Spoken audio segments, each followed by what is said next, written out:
Senator Bernie Sanders is out with his first TV ad in the great state of New Hampshire, highlighting what his campaign calls his unwavering dedication. Now, our country is at a turning point. A dangerous demagogue tearing our nation apart. Hard-working people betrayed by Trump. A healthcare system that makes enormous profits for drug and insurance companies. And a planet on the brink of a climate disaster. In this moment, we need a fighter. Bernie Sanders. We know he'll fight for us as president because he always has.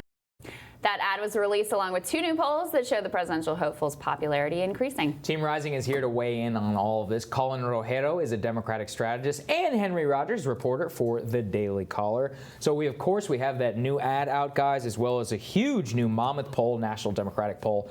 It's essentially a 3-way tie up at the top here. 23, 23, 20 margin of error on that. Within the margin of error. It's 5.3%. So essentially, I mean, all 3 of them are tied up at the top, Colin. I mean, this is a big development, I think. It really is. It shows it's a wide open race. And I think that's what we've been predicting for a while. Things have moved around a little bit, but we kept saying it's going to be a 3-way race here in the end. And that's what it looked like it's shaping up to be. Yeah, I mean, I think as well. The real funny thing is that Buttigieg, while he might be having his Iowa renaissance, Henry, the guy is just not registering on a national level whatsoever. Outside of Iowa, like in New Hampshire and in South Carolina, he's completely toast. And yet, the amount of media coverage this guy gets, it's unbelievable. Yeah, he's being covered by the media more than I think anyone is, honestly, at this point.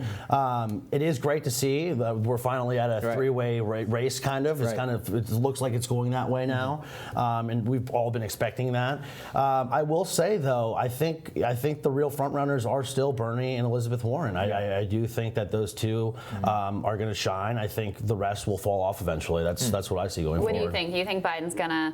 Look, I think the Biden campaign is going to be one of 2 things. It's going to be one of 2 things, right? It's going to be he's going to be the nominee, 1, or 2, it's going to be a case study on how you lose a Democratic primary. And look, I talked to some friends in different camps say, you know, we like him, but we're not inspired by him. And then when I talk to my Latino constituency groups, they're like, well, yeah, it seems like an old white guy with a campaign being run by old white people, which is unfortunate. He's actually fairly popular with people of color and Latinos, but there's just not a lot of appeal there. I mean, if you look at the Unidos ad that they released, they did it all in English, him to camera, with no Spanish subtitles. Oh, really? Yes. I'm like, who are you talking to? It's like, come on, you want to win the Spanish vote that way? Come on. The way I look at it is that Biden, here, I want to caution the viewers, because I don't want anybody to think he can't win. He really can win. Oh, sure. All right? He's got a lot of resilience. He's got a lot of resilience.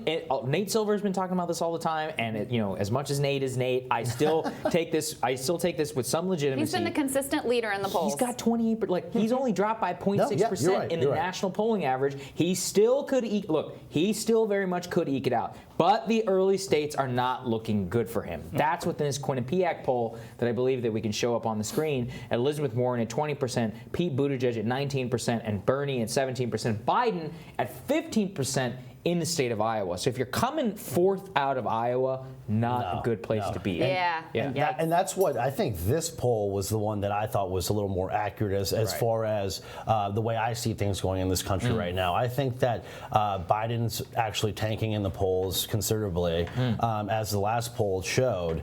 And I think that he's going to continue to drop in the early primaries. But listen, like you said, Biden is a safe candidate for the Democratic Party. He has his name recognition. People know him. So at the end of the day, if he is the candidate, he will get a lot of votes, and people will turn out to vote for him. I believe so. We talked to one of our Hill reporters here, Reed Wilson, who'd been at that big Iowa confab on Friday, and all the candidates have their supporters in the bleachers, and they've got the thunder sticks and the armbands and whatever. And he said Biden's section, they could have just put the sheets over, put the tarp over. It was empty, and it's just it is a little mind-boggling when you look at the polls and you see him consistently 30%, consistently leading still in the national average. He's the leader, and yet there is zero enthusiasm for him. You just don't see it on the trail. You don't see it online. You don't see it in the fundraising.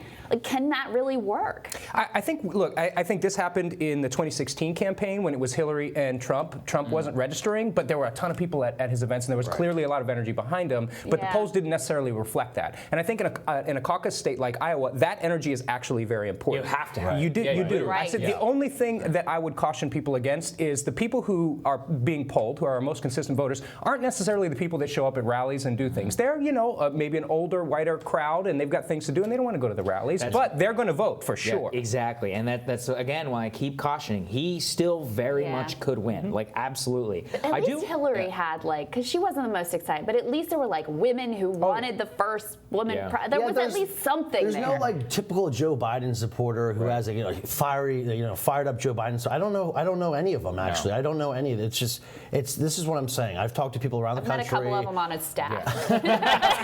I've interviewed a couple people that work for him. That's like the only people I know who support Joe Biden. Here's the thing too. So one thing that a lot of people are missing, and I want to look at this Iowa poll in particular, which is that a lot of people don't know this. If you fall below 15% in a precinct in Iowa, all of your votes your people basically get released and they start to go to other places. So I actually think it's a huge vulnerability for Elizabeth Warren and for Joe Biden. And actually Bernie Sanders is set very much to benefit from this because look, anybody who's really caucusing for Tulsi Gabbard and Andrew Yang, they're all going to go to Bernie Sanders. That's 6% extra vote on top of what he have here. Now, I think that Biden and Warren are very much going to split Amy Klobuchar and Kamala Harris. What do you think, Colin? Yeah, I agree with that. I think the 3% for Yang and the 3% for Tulsi are like a faction of the party that isn't going to go with a mainstream candidate. And they even view Elizabeth Warren with Medicare for All as a little bit too mainstream. Right. Yeah. So I think we're right. I think it's a correct prediction. I think the others are more moderate, and they're going to have to pick where they want to go. Well, the other part of this is if you dig into the polling and the enthusiasm, Bernie also has the most enthusiastic and the most committed. So the largest percentage of his voters say, I am definitely with Bernie,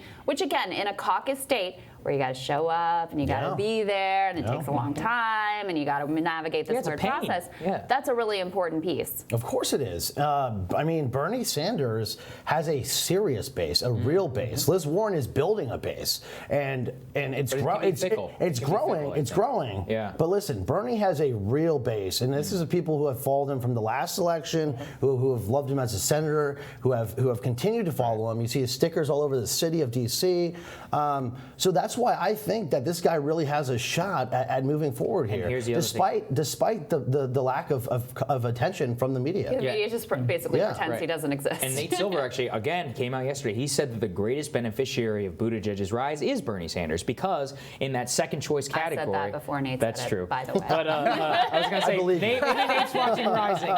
But I mean, basically we're watching it as Elizabeth Warren. Some of her support is beginning to tick down. They very much split the upper middle class white liberal vote. Joe Biden has not as much crossover support with Buttigieg, but some crossover support. Same with Kamala Harris. And so really it comes down to he shares no commonality with Bernie. So the more that Buttigieg goes up, Bernie is much more well positioned in order to take advantage of that. This is the thing about a multi-tiered, multi-candidate race. It really does come down to who is drawing from all these others in order to make sure that you can come out on top. Committed base. Yeah. As we said before, the details matter. And when you have 5 to 7 candidates still in the race, the details matter. Yeah. All right.